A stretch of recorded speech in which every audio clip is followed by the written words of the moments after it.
কালিয়াগঞ্জের বিধায়ক উৎপল মহারাজের স্থায়ী বিধায়ক কার্যালয়ের দ্বার উদ্ঘাটন করলেন পদ্মশ্রী স্বামীজি কার্তিক মহারাজ। মঙ্গলবার সন্ধ্যায় কালিয়াগঞ্জ পৌরসভার 14 নম্বর ওয়ার্ডের গুপ্তপাড়ায় বিধায়ক কার্যালয়ের দ্বার উদ্ঘাটন অনুষ্ঠানের সূচনা হয়। গুরু বন্দনার মাধ্যমে বিধায়ক কার্যালয়ের দ্বার উদ্ঘাটন অনুষ্ঠানে ভারত সেবাশ্রম সংঘের একাধিক সন্ন্যাসী উপস্থিত ছিলেন। অনুষ্ঠানে উপস্থিত ছিলেন রায়গঞ্জের সাংসদ কার্তিক চন্দ্র পাল, রাজ্য মন্ত্রিসভার সদস্য কৌশিক চৌধুরী ও বিরাজ বিশ্বাস, হেমতাবাদের বিধায়ক হরিপদ বর্মন। কালিয়াগঞ্জের বিধায়ক উৎপল মহারাজের নেতৃত্বে বিধায়ক কার্যালয়ের দ্বার উদ্ঘাটন অনুষ্ঠানে বিজেপির জেলা সভাপতি নিমাই কবিরাজ এবং জেলা ও মণ্ডলের কার্যকর্তাদের পাশাপাশি দলীয় পুর কাউন্সিলর সহ মহারাজ অনুগামী বহু সনাতনী মানুষ অংশগ্রহণ করেছিল।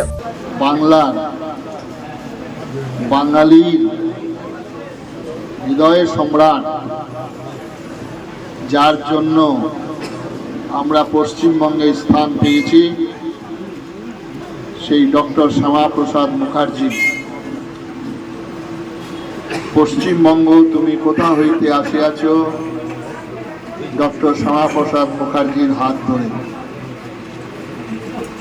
যিনি এক বিধান, এক মিশন, এক প্রধানের বার্তা নিয়ে কাশ্মীরে গিয়েছিলেন। তার মৃত্যু রহস্য আজও আমরা জানতে পারিনি, আমরা হতভাগা বাঙালি। তার জন্মদিন জানি কিন্তু মৃত্যু রহস্য জানি। ভারত সেবাশ্রম সংঘের প্রতিষ্ঠাতা আচার্য শ্রীমৎ স্বামী প্রণবানন্দজি মহারাজ স্বয়ং তাকে গলার মালা দিয়েছে, নিজের মালা দিয়েছিলেন। যেমন তেমনি গেটের বাইরে আপনারা বালিগঞ্জ যদি যান, কদম্ব গাছ, তার বাইরে রাস্তায় দাঁড়িয়েছিলেন ঘন্টার পর। তিনি আসছেন শ্যামাপ্রসাদ মুখার্জিকে বরণ করে নেবেন, স্বাগত জানাবেন। বাংলার হিন্দুর রক্ষাকর্তা, বাংলার বাঙালিদের অভিভাবক রূপে তিনি ঘোষণা করেছেন প্রকাশ্যে। উত্তর দিনাজপুরের কালিয়াগঞ্জ থেকে নিজস্ব প্রতিনিধি রিপোর্ট, টাইমস 14 বাংলা। আরো নিত্য নতুন ভিডিও পেতে এবং তথ্য জানতে আমাদের ফেসবুক পেজকে লাইক ও ফলো করে রাখুন। সেই সঙ্গে টাইমস 14 বাংলার ইউটিউব চ্যানেলকে সাবস্ক্রাইব করতে ভুলবেন না।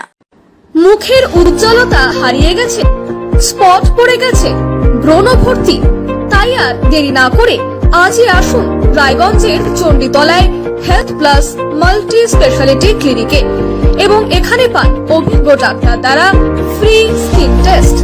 আরো বিস্তারিত জানতে যোগাযোগ করুন 9674895169 এই নম্বরে।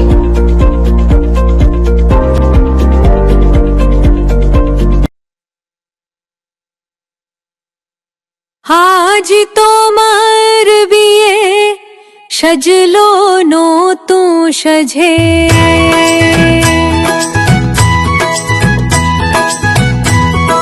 সবার